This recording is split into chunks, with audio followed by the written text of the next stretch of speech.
that death is the sentence. He admits the Islamic death sentence applies in limited circumstances and is not applicable under U.S. law. But he also says the only way gays and lesbians can be forgiven is to die. But we have to have that compassion for people. With homosexuals, the same.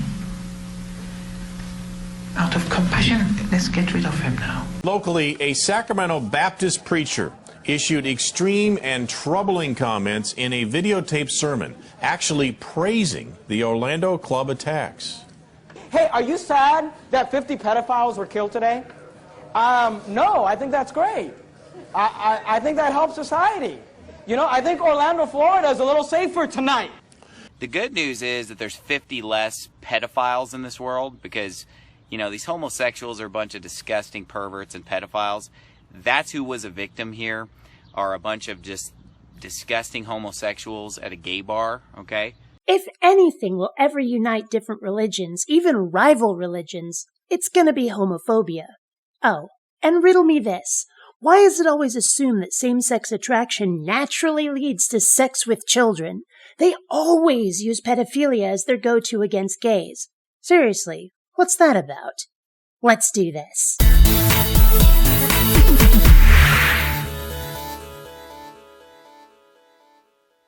Greetings, fellow space travelers. BionicDance here. In the wake of the shootings in Orlando recently, there's been a lot of talk about religion, since the shooter was Muslim and apparently declared his attack in the name of ISIS. As more information comes out, however, it seems that his real motivation was self-loathing. He'd been to the gay club where he committed his massacre many times. His acquaintances describe him as having at least some degree of same-sex attraction, which conflicted with his beliefs. More and more we hear about a man who is unstable, conflicted, and prone to violent outbursts. Religion is by no means blameless, but nor can we call it the sole culprit, or even necessarily his prime motivation. Regardless, religion has been a major focus of the resulting commentary after the massacre at the Pulse nightclub, and what I find interesting is the number of religious people who would normally condemn absolutely anything done by a Muslim, but who now find that interreligion rivalry far less important than voicing their homophobic hatred. Bible-believing Christian preachers who preach what the Bible actually says about homosexuality, that it's vile, that it's disgusting, that they're reprobates, you know, we're going to be blamed. Like, oh, it's all extremism. It's not just the Muslims, it's the Christians. I wish the government would round them all up, put them up against a firing wall, put a firing squad in front of them, and blow their brains out. The irony is so thick you couldn't cut it with a lightsaber. I would never take things into my own hands or become a vigilante. But I will say this, you know, the Bible says that homosexuals should be put to death in Leviticus 20:13. Obviously, it's not right for somebody to just, you know, shoot up the place because that's not going through the proper channels. But these people all should have been killed anyway, but they should have been killed through the proper channels, as in they should have been executed by a righteous government that would have, you know, tried them, convicted them, and saw them executed. A 3-year prison sentence for anyone failing to report homosexuals. 7-year sentence for providing protection or assistance to lesbian, gay, bisexual, transgender, or LGBT individuals. Life sentence for engaging in homosexual activity. Death sentence for aggravated homosexuality. Yeah, Islamic law says that, you know, if you're caught in the act in an Islamic state, you will be executed. If you've been seen by 4 witnesses, etc., execution, that's the law. Death penalty for fags. So clearly there's some overlap between the religions and their attitude toward the LGBT community. As an atheist, this hatred makes no sense to me. Homosexuals harm nobody, certainly none who haven't consented, so why make any kind of fuss about it? Again, speaking as an atheist, obviously I think dogma was written by humans, thought up by human minds, and so any declaration against being gay is similarly a human idea. So where does that leave us? If not actually from a celestial decree, what could possibly be the origin of this homophobia?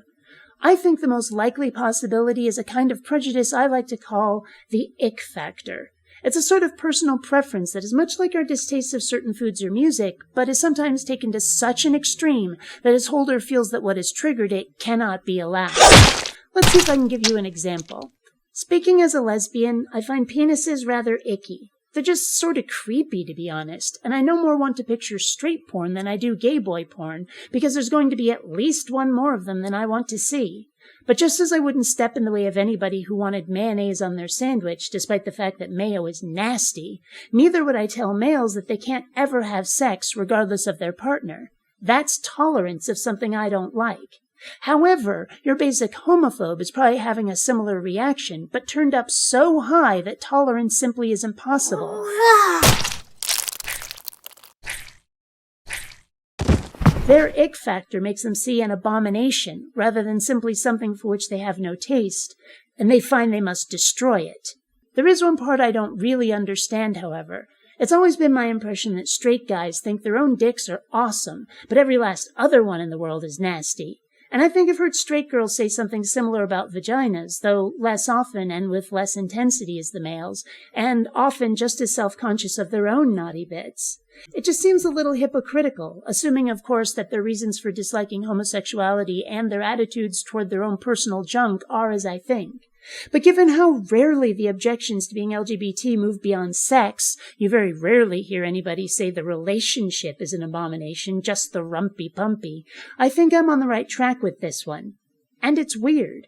In any case, given where the extremists fall on the death to gays idea, regardless of which specific doctrine they follow, one cannot help but wonder whether this mutually held hatred would be enough for them to discard their differences long enough to team up, or whether it's simply a coincidence, nothing more. Can they discard their mutual differences long enough to stomp homosexuality into the ground, or is that more than they'd consider?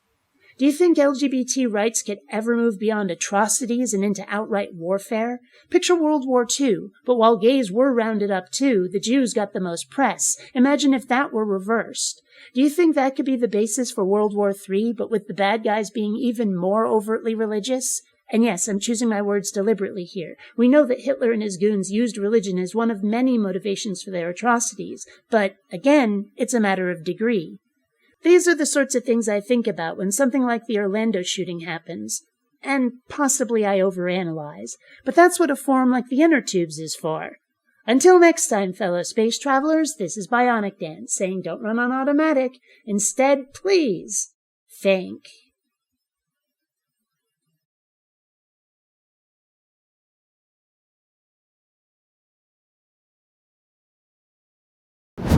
A thumbs up for this video is a vote for excellence and glory. Subscribe to BionicDance and make the internet great again.